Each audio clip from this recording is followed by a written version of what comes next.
Coming up on this episode of Outlook TV. Big Freedia gets bouncy in Vancouver. The Fall Gala fundraiser for Out on Screen. Colin and Justin visit the home show. And much, much more. Hello and welcome to Outlook TV. I'm Rebecca Wyman. And I'm Robert Mackay, and you're watching the Queer Magazine news show that brings you the stories that matter the most from coast to coast. We're going to kick it off in Vancouver, where Big Freedia played.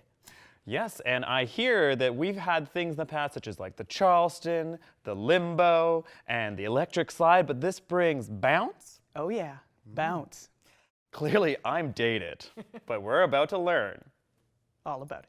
Hey guys, it's Colin. I'm here at the Commodore Ballroom. We're about to have a chat with Big Freedia about politics and music before she walks on stage on the Commodore Ballroom. Showtime! Time to shine! Oh, showtime! You got time! Let's go!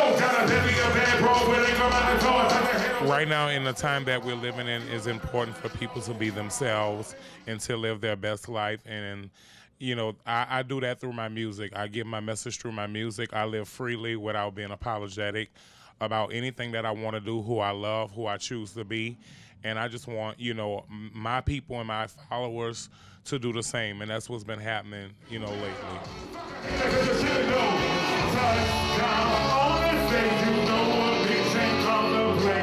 There's a lot of work put into the album, a lot of hard work, and a lot of people who helped to make this album what it is. And being on the label has the benefit of having an army of people that can get out there and put the music out. So it is a better branding. It's more power, more manpower behind the whole project. And the album has reached really far. This has been my biggest album thus far.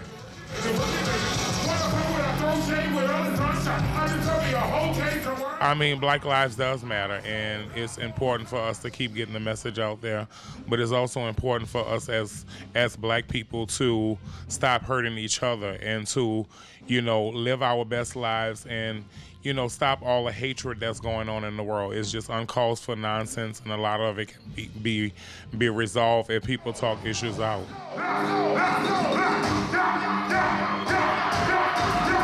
You were the voice in Beyonce's video and in Drake. How was that impactful in your career?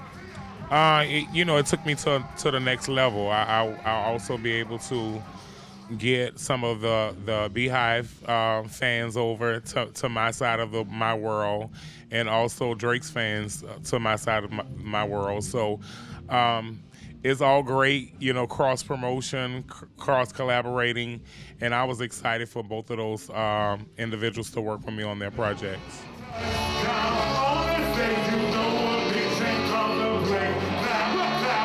It's definitely being free and all about freedom and expression and dancing and having a good time. From the Commodore Ballroom at the Big Freedia concert in Vancouver, this is Ollie for Outlook TV. Let's get into some art now. Yes, Jackson Wai Chung Tse is our artist up next, and personally, I struggled with things as simple as Play-Doh, but I heard this artist had a lot more behind them. Oh yeah, poetry, film, you name it. We're at the home of Jackson Wai Chung Tse, a young, queer, Asian, multidisciplinary artist. Let us find out about some of his projects.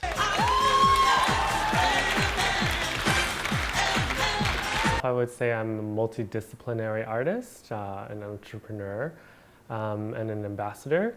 So I play the piano, I love to sing, act and dance, I write poetry and nonfiction. I've started dabbling into modeling this year, and I also premiered my first film at the Vancouver Queer Film Festival and debuted on the Vancouver stage this year at the Vancouver Queer Arts Festival as well. This year I've been selected to be a MEC Outdoor Nation ambassador. I'm going to be creating a change-making plan with them, and for me it's how we can support other people, especially queer folks and people of color, into accessing the outdoors. I'm starting my own business called Benevolent Bodywork.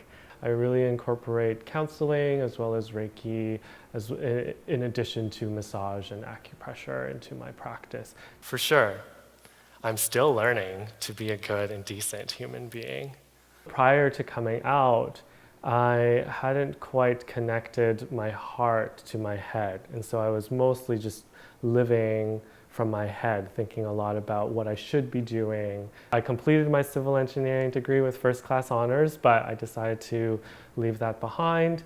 And I continued just to pursue the things that I love, which has led me down this path of becoming an artist. I grew up with people doing this.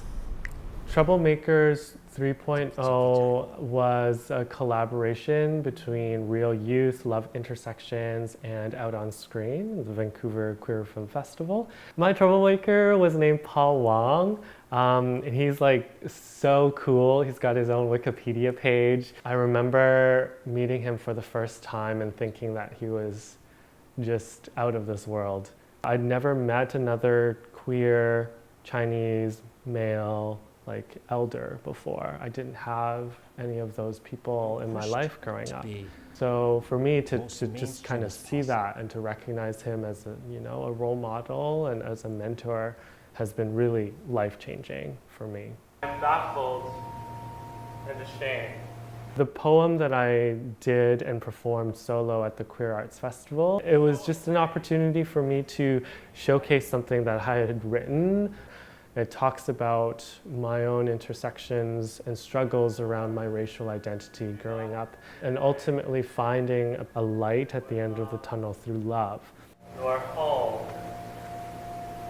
We accept you.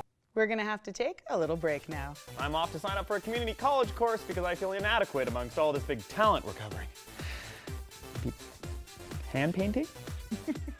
Hi, we're Colin and Justin. And you are watching Outlook TV.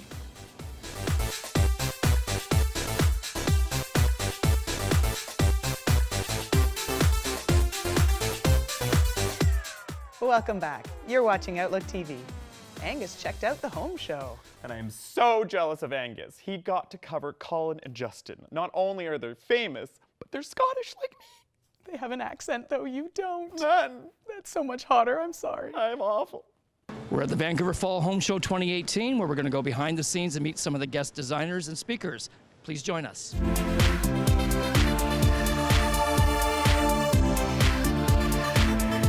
New for 2018, we have a few different features. So we brought back our workshop feature with different hosts this year. So we have Spool of Thread and Plentiful Life and Flower Factory that are doing workshops this weekend. Also new this year, we have the Ask the Experts, but they're doing it as a stage. So they're kind of doing expert advice in a presentation format, as well as you being able to ask questions. And so the GVHBA is hosting that this year. So they have a plethora of experts at their disposal that they are just giving great information away to the public, which is awesome.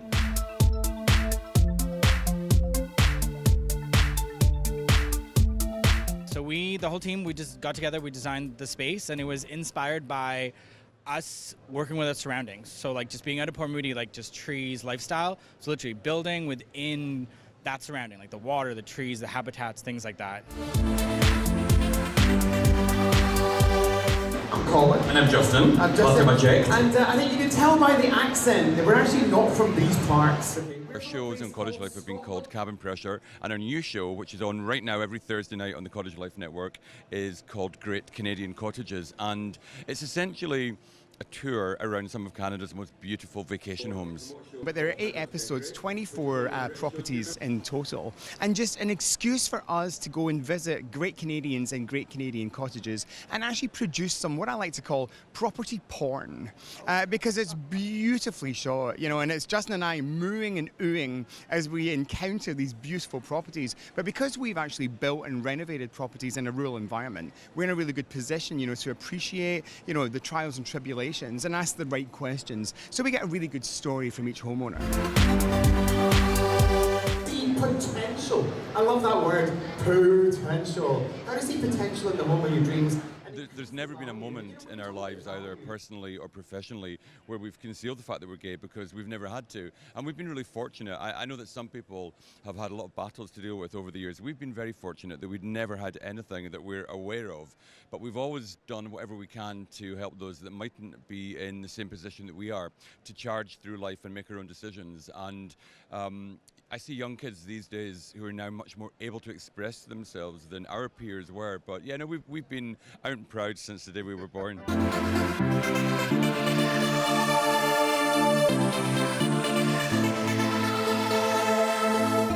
I like to keep my presentations for everybody. So if there's an empty nester, if there's a new mom, if there's a new couple, if there's someone who's newly single, or someone that wants to work from home, I've got great changes and ideas for people to make small but really impactful changes in their home to make them feel really cozy and happy with the new stage in their life.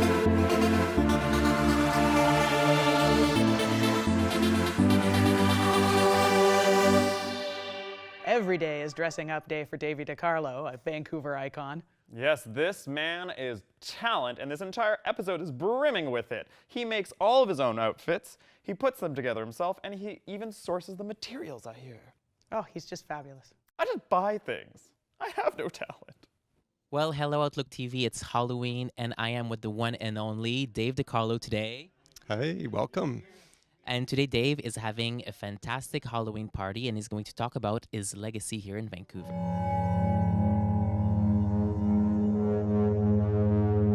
What's a Dave Decarlo's place? Well, this is a cross between bohemian pop. I've always had a little bit of an edge in terms of design-wise. Can you tell us about your favorite pieces of yours? You know, statement pieces. Andy Warhol was huge in our gay community back to a time when I was younger. The Factory was really, really big. Keith Haring, another person that really inspired me. I've got Keith Haring's life history in his autobiography over here. And up on the top, Keith Haring's Speak Up hat from New York City. So important pieces that talk about our community and the history of our community. As a creative artist, we have to create at the same level that the world destroys. Coming up the staircase, you saw some huge paintings, Jimmy Cummings from I, Brain Eater. Big effect in my life. An amazing artist. What's not to love, right? And then 22-year-old artist, Horrible Noise. Got a painting from him from the Jib Diva Plaza when the We Arts were doing the community arts down in the plaza. So what do you think is the significance of Halloween for the LGBTQ2S culture? Halloween is a great excuse for people who want to try drag or any genre that is being held back. Halloween is like the gay Christmas. How did this creation of the character of Dave Decarlo and his costume started? I would say I was 12 years old, and I did a huge sculpture out of recycled cardboard. Here I am now, many moons later, as a 65-year-old senior, moving towards 70. It's important when I make costumes to do a statement piece in it as well. Coca-Cola supported the LGBTQ community plus in Brazil. And I've done a full costume. My mother helped me with a giant Coca-Cola recycled costume that I did for Red, raising money for AIDS Vancouver and Positive Living. You talk about legacy. That's the Davey Decarlo legacy. What am I doing for our queer community here in Vancouver? And it's what I've always done, support it. Well, that was marvelous. If you want to know more about Dave Decarlo, check out his Facebook page and his YouTube page. For Outlook TV, this is Ollie as my drag persona, Bambi Love. In what may well be the first drag show in a cannabis cafe, and of course it happened in Vancouver. Mm-hmm. And Rebecca, I hear that the heels were higher and the outfits were smoking. I'm awful. Hey everyone, we're here at Cannabis Culture at Davey Street. Time to check out Alma Bitches, Drag Fix, and Chill. Let's see what this kerfuffle is all about. In my mind, I was like, when I chose the name Drag Fix and Chill, you know, I wanted it to be, you know, a very relaxed drag show, you know. So all the songs I've chosen are kind of like things that back in the day I would probably like just, chill out with, right? Some of the performers are doing stuff that's not necessarily chill, but a lot of them are. I think the thing that sets us apart from most drag shows is you're just going to see some drag performers smoking a lot of marijuana during their numbers. I just had a customer here at the bar and he's just like, you should have a drag show here. And I'm like, I'm down, let's do it. So he basically set it up, brought Alma here. Alma came and addressed it, said that she's down to do something here in the lounge. And we just figured it out and discussed why not. We work on Davey. We want to be a big part of the community. We want everyone to know that you can come hang out, smoke weed too, and not have to always get drunk in bars and let the community come to us. Your family members sound like assholes. Wow. Well, you're from Langley or somewhere. I got involved with drag flicks and chill because I'm a stoner. And as Alma's drag mom and the #1 weed smoker in town, I thought it would be very beneficial for me to be here. I'm a little high right now because it's legal and I have a medical marijuana license. The performance that we're going to see later on. Probably a little bit too relaxed. Yeah. Quite a bit too relaxed, probably. Bit of slow motion. Yeah, slow motion. Slow, easy movements. Maybe some nice music to the ears. Yeah, a lot of Enya. Everyone's doing Enya all night. So there's technically 3 businesses in the space. So downstairs we run the glass shop. So we basically take care of any of the accessory needs. So you come upstairs here, you find the lounge. That's kind of the area where you can just sit around, hang out, smoke weed. And you got the bar over here. You can also kind of sit down and have a dab for the first time. A lot of people come here and that's their first time they've ever had an experience with a dab or something like that. So it's kind of nice to have that experience and share that with a lot of people. And then if you go into the very back, that's where the dispensary is. So that's tended to be the most busy area. A lot of people kind of walk right through the glass shop, come upstairs and go right to the dispensary.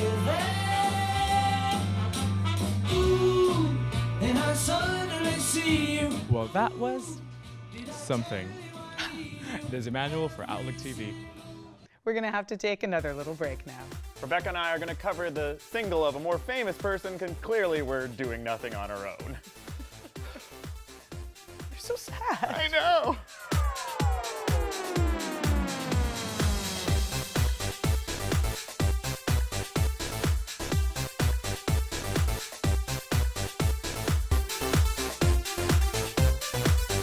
Welcome back. You're watching Outlook TV.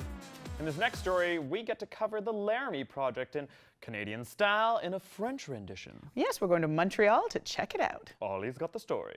Le projet Laramie is a play about the assassination of Matthew Shepard. The Ensemble Theatre Company is putting on an adaptation of the play by Mildred Schwartz this December in Montreal. We're speaking today by Skype with Jean-François Canel, the artistic director of the play, and Laura Fortin, the stage director. So Laura, what is the concept of the show and how is it developed? The play we're doing is called The Laramie Project, but we're doing a French version. It was translated by Emmanuel Schwartz, so Le Projet Laramie. Le Projet Laramie is based on a true story. It's the story of Matthew Shepard. It happened in 1998. Matthew Shepard was a young university student of the University of Wyoming in Laramie. He was beaten severely because he was openly gay. And that happened 20 years ago. And the story is told in the words of the residents of Laramie, and they were collected by a theater company from New York that came to Laramie and did over 600 interviews. They had over 400 hours of interview recorded, and with all of those words, they made a play. And that's the story of the Laramie Project. Si Dieu haït pas les tapettes, pourquoi qu'ils aiment en enfer? Fait que c'est comme ça que ça s'est passé. Je me rappelle juste qu'au début, Ross il riait, puis après ça, il riait plus. And now, Laura, why is it important to put on a play about an event that is 20 years old? I had the chance to act in that play when I was living in Uganda 2 years ago, and so I was part of a theater collective, and there were some LGBTQ activists from Uganda, as well as people from all over the place, together putting on the Laramie Project. It was a play that really spoke to me. It's a message of hope. And I thought 20 years after, it would be a good idea. And especially in the context of this new theater company, which is LGBTQIA. And what do you think Matthew Shepard represents today? Matthew Shepard was a white kid. He represents so many other people that have to live through violence because of who they are. And we wanted a diversity of people to put that on stage. It's not just about that one person, it's about anybody suffering, and that has to stop. C'est qui le prochain Mathieu? C'est peut-être moi. C'est peut-être moi. C'est peut-être moi. C'est peut-être moi. C'est peut-être moi. C'est peut-être moi. C'est peut-être moi. C'est peut-être nous. Thank you guys so much for your time. You can catch the Projet Laramie from December 13th to the 16th in Montreal. For Outlook TV, this is Ollie. Guess who just raised $65,000 for charity? 65,000? 65,000. I don't even think I'll see that in 2 years in my salary. It was Out on Screen. They are the people who bring you Out in Schools and the Queer Film Festival, and they had an art gala, and they auctioned off $65,000 worth of art. And Angus got the whole story with all the money that comes with it. Tonight is the 16th annual Fall Gala for Out on Screen. We're going to meet some of the people that are putting it all together and find out what it's all about. Come and join us. The Fall Gala in its 16th year is our largest fundraiser of the year, and so it represents not just a lot of programming that we'll be able to bring into schools throughout in schools, but it also represents us being able to really pay for a whole bunch of the festival happening. So it's really important, and it's also a really important gathering point, I think, for the community on a night like tonight. Can you tell us about your outfits? Well, they're kind of classy. I wanted to be really understated tonight because this is about out in schools, but apparently I missed that mark completely. And on a non-funny note, the day a kid can go to school dressed like this without any teasing, that's our vision. So, amen. Everyone gonna go. 31 going once, 31 going twice. Show me out of there. 31. Out in Schools is a program that takes film into classrooms throughout the province and uses film as a medium to engage young people and educators around queer, trans, and two-spirit issues. SOGI, or sexual orientation, gender identity, became an election issue.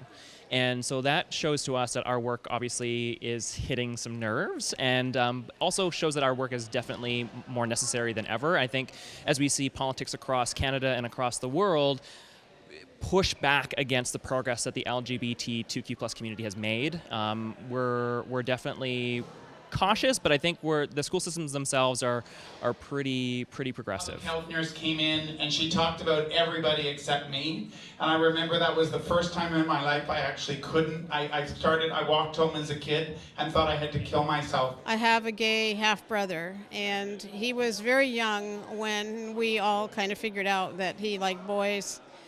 But his father, who is my mother's second husband, a very, very macho Italian, found out that he had these inclinations and threatened him with all sorts of dire circumstances if he ever acted on any of it. I want to support Out in Schools because so that somebody like my brother doesn't have to go through that. That's exactly why I'm here. Nadine Farage doing extraordinary work, figurative work with watercolor. She is known for her LGBTQ political activism. This piece was brought in especially for the auction. It's called In Gay We Trust, which seems, of course, perfect.